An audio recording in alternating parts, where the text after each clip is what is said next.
காதல் அகிலத்தின் பவித்திர பந்தமாகலாம். ஆனால் காதல் உண்மையில் பந்தங்களிலிருந்து முக்தி அளிக்க வல்லது, விடுதலை தர வல்லது. விளங்கவில்லையா? விளக்கமாய் கூறுகிறேன்.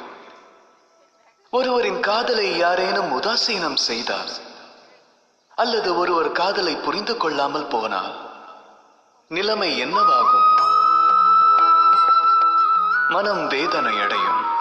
சிலர் சதித்திட்டம் தீட்ட துவங்குவார். சிலர் பலத்தை பிரயோகித்து தம் காதலில் வெற்றி அடைவார்கள். தாம் ஒருவரை காதலித்தால் அவரும் தம்மை காதலித்தே ஆக வேண்டும் என்ற அவசியமில்லை. அன்பெனும் காதல் ஒரு வஸ்து அல்ல. சக்தியால் அடைவதற்கு காதல் ராஜ்யமோ தங்கமோ அல்லது தனமோ அல்ல. காதலினும் உயர் சக்தி உலகில் எந்த பந்தத்தையும் உடைக்க வல்லது, அதே நேரம் எந்த பந்தத்திலும் சிக்காதது. ஆக எவர் மீது காதல் கொண்டுள்ளீர்களோ அவர்களுக்கு சுதந்திரம் அளியுங்கள்.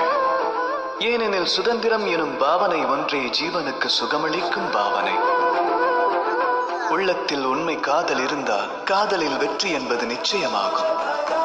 அதுவரை தூய மனதோடு காதல் கொண்டிருங்கள். சுயநலம் விலகினால் தூய அன்பு திளைத்து எழும். அப்போது மனம் களிப்புற்று கூறும், ராதா ராதா.